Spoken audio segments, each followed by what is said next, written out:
and gentlemen, welcome to another episode of Beyond the Tech. My name is Neda Maria, your host, and Jérémy Grandillon is our guest today. He is the founder and CEO of TC9, an agency that marries AI automation and LinkedIn-driven outreach to revolutionize B2B sales. With roots in IT consulting and later a role as head of sales, he identifies how traditional outbound processes were inefficient and then built a business that deploys AI to replace tedious tasks and focus on meaningful engagement. Today, he talks and writes widely about how AI is transforming sales workflows and revenue operations. Welcome to the show, Mr. Jérémy. Thank you very much. Thank you for the warm intro. Thanks for your presence. So let's just start with your background. How did your early days in IT consulting perform, and then you move as a head of sales? How that shaped your understanding of sales and tech? Yeah, that's the source of everything, I would say. I've always been interested in tech since I was a kid. So I wanted to work in tech, so that led me to be an IT consultant. But at the same time, I also wanted to be an entrepreneur and have my own business at some point. So yeah, a few years ago, I would say it was 2018, I think. I decided it was the time for me to gain experience in business, and what's best to gain experience in business than sales. So I decided to move to sales and learn it by doing it. So I was like a business developer at the time, what we call an SDR now, and then became a year later head of sales, building a sales department for another startup. And after 3 years doing this, I decided to finally launch my own entrepreneurship. And that is TC9, right? Yeah, actually, before TC9, as it is now, as a GTM automation agency, I've done many things. I've tried many things. First, I wanted to work alone, so I wanted to be a freelancer, then a consultant.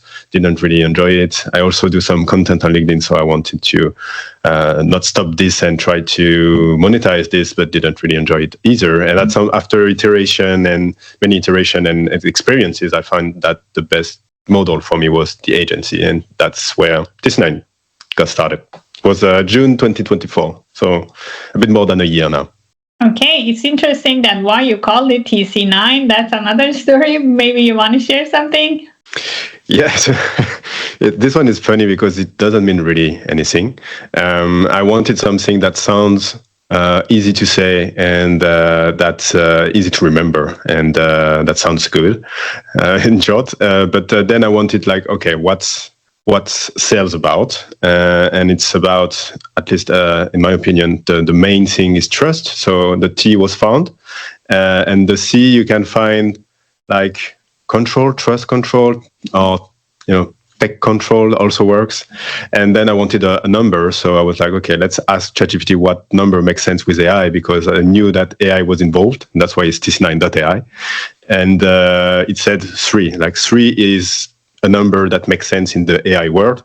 But TC3 with my French accent was not easy to say, and I didn't like how it sounds. So I said, okay, you know what? 3x3 = 9. That sounds better. So that was so no, nothing really fancy in the name. That was very interesting. So now that we have walked through the name, maybe you can describe the TC9's core mission today. What unique values do you bring to B2B sales team? As you said in the intro, I've been doing sales myself for quite a long time now. It has been 7 or 8 years, embracing almost all the roles. I've been an SDR, as I said. I started as an SDR. I've been head of sales. I've also been involved quite heavily in the marketing side of things. When you create a department, you do everything.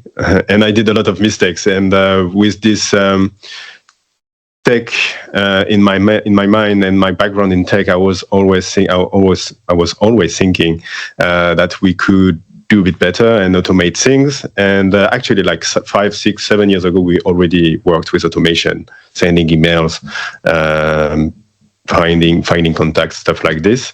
So I already was quite heavily interested in that part, making our lives as salespeople more easy and less boring and tedious task every day. And with the rise of AI, it just became obvious, like, okay, that's the way to remove all the friction from our shoulders and focus on the core of sales, and growth, which is like talking to human and selling to humans. So yeah, that was the thing. So that's the mission for TC9. We want to remove the friction. We want to remove the boring and tedious task from the shoulders of sales and marketing teams, so they can focus on the core of their jobs. And for the business, when you zoom out, that means less headcounts. That means less friction. That means also more happiness in the teams, more best ROI, etc. So okay, I could continue for a long time. That's the mission in improving. This is quite fascinating. It's like that you equip the sales manager with a kind of communication manager, right?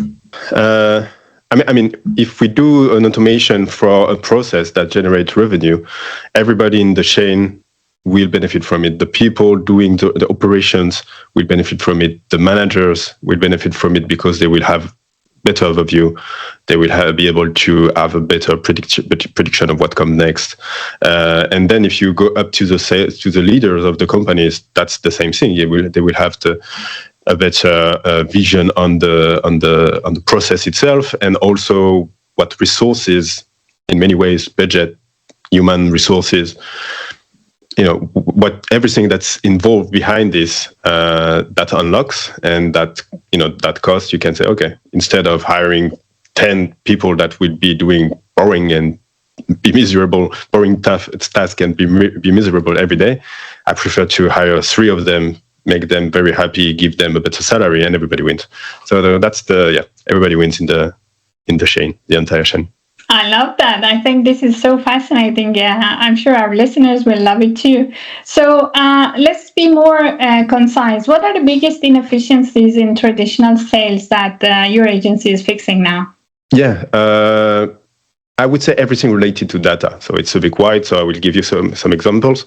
But if we talk about pure sales, let's say outbound, like you are searching for someone to make your offer to them. You want to find them. That's the first thing. So you are looking for data, looking for information. Who are those people? Where are they, hanging out? What are they looking for? What problems are they facing? You do a lot of research as an SDR, for example, or BDR. So that part we can automate. And when you know what to look for and where to look for it, we can basically automate it thanks to AI agents. And then you can move to the next part, which is data again. How I found this person, cool. How can I reach out to them? You need contacts. So in the previous world, you would be an SDR looking in 1 or 2 tools that are super expensive that your company pays. And now you can just build an automation to look at dozens of sources to find the right contact automatically. And that's another example.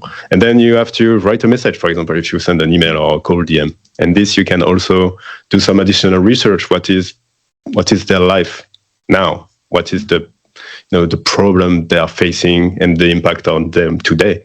And you can find a LinkedIn post, you can find news in the Google News, whatever, and et cetera, et cetera. And then you can follow up automatically.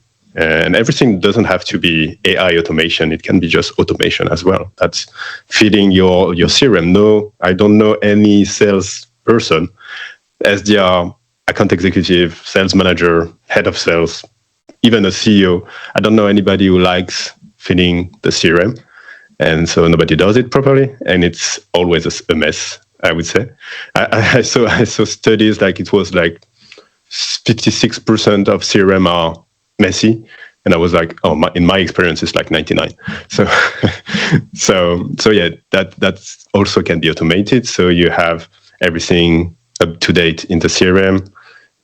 You don't have to feed it manually, etc. So at everywhere data is involved, which is almost everything except talking to humans, we can help. I'm very sure that our listeners will identify themselves with this problem because the CRM is messy. I think it's basically everybody's pain.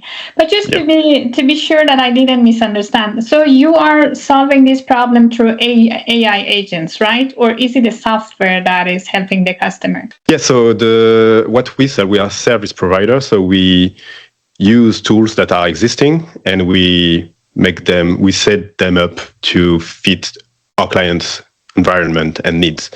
So one of the tools we use to glue everything together is Clay most of the time, not exclusively, but most of the time. We can think about NA10 also, for example. So those tools are allowing us to connect different bricks together, so it creates a workflow. And in those workflow, we can add any other tool that is relevant. So I was mentioning like data sources, and that's also the beauty of it. Like if you work with a company like TC9, you don't have to reinvent everything. You can use what you have. And let's say you have ZoomInfo or Apollo, which are big tools for sales. You can use that and plug this directly into your new workflow. And instead of looking yourself in those tools, that's automated.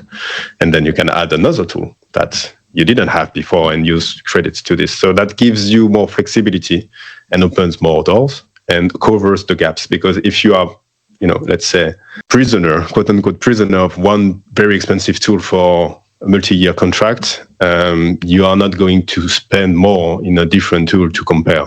But if you have this type of tools that are creating workflows and can call different sources, then you can do it for a fraction of the price. And so use the main one that you're paying already to find, let's say, half of your list, for example, if you're looking for contacts, and the rest would be covered by other tools that you don't have contract with, which is very helpful too. I think it's quite fascinating. I kind of fall in love with it, even though I haven't seen it, but the way you describe, I think it's very necessary for every company. I know French are so busy with the compliance and all this EU directive that is coming. So now we have the EU AI Act. And I would like to hear what is your thought and how do you balance automation AI with human connection? And where do you have human in loop? What's your idea about responsible AI in your context? Yeah, so as you understood, I come myself from the field. I've been doing those tasks as a salesperson myself. So I have the experience of what is a boring but necessary task that will help me get to the next step, which is connecting with humans in front of me. So my mission is to remove all the boring, to only focus on where the human is needed, which is talking to humans and solving problems for them and build a relationship and continue working together for as long as possible.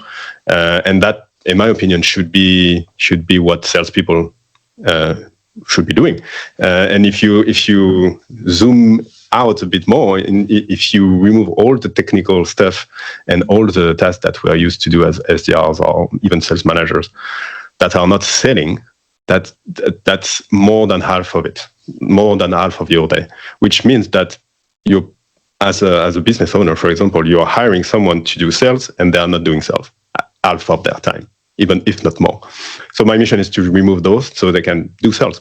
And if you look at this, the core of sales is people talking to people. And the best sales, you have probably heard those kind of sayings that say the best salespeople are listening, not talking. That's where we want to be in that situation. Like, okay, give me your context, give me your information, give me the problem you're facing. And if I'm the right person to help you with my offer, that would be a sale. So that's where we want to go. Quite interesting. What trend do you see in AI for sales over the next 2-3 years? Because now the market trend is changing toward the AI agents. And what should sales leader be prepared for when AI agents are coming? I hope you're right, because that would mean that my mission is a success. And what I'm seeing is less people in those teams, but more meaningful work for those people and more human connections. And also from a business point of view, more relevance in growth. Like, I've been there, everybody probably who started a business has been there. You sometimes say yes to your clients and you realize that's not a perfect fit actually, which they're not really exactly in our ICP. But if you have everything done correctly in your sales processes before, and it also applies to marketing actually, basically getting the right people in front of your team to solve their problem and just buy your solution.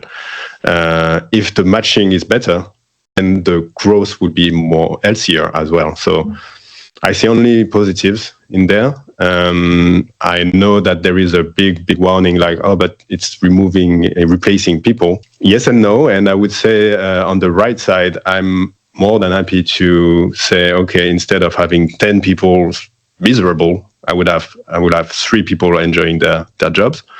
And for the 7 others, we can find them in other positions. Yeah, that's just a better way to do business.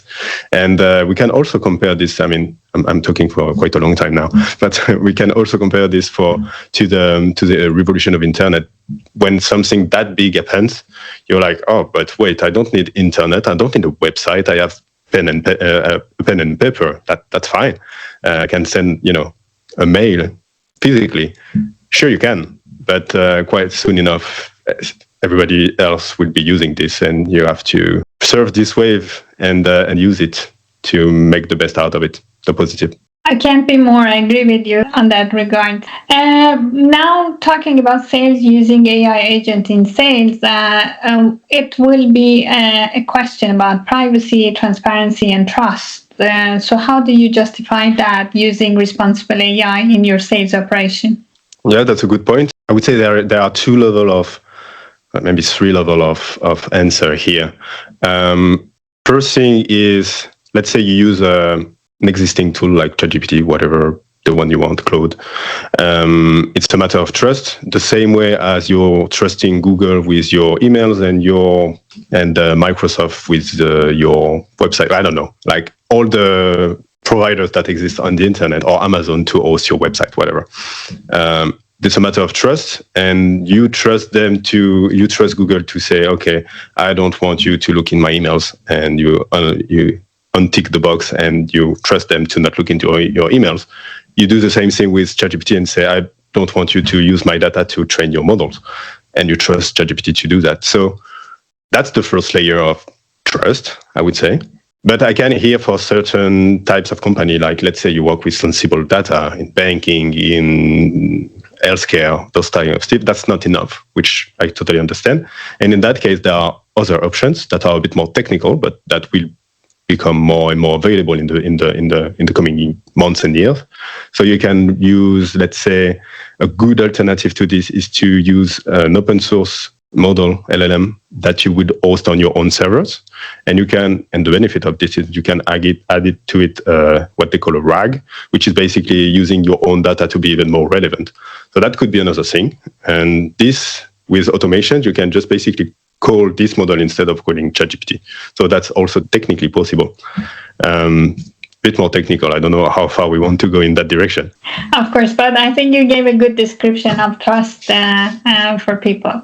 Okay, I have a favorite question in this show, and that is, if you are given unlimited resources in the world with regard of money, people, technical things, time, no worriness about bringing food on the table, what will be your AI project to pursue? That's a good one. I don't know. As I told you, my mission is to make sales reps and marketers' life better. So I would look in that direction probably, and maybe try to solve even more problems that we can do currently. The good news is that those models are getting better and better. So probably the problem we can't solve today would be potentially solved in 6 months. So that maybe won't require me to have unlimited resources.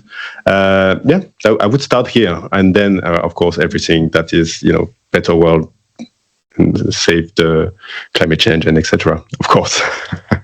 So my takeaway from that answer would be that I think it's a good news for your customers, because you love what you do and you have kind of a passion for it, and that means that they get 100% of your being with them.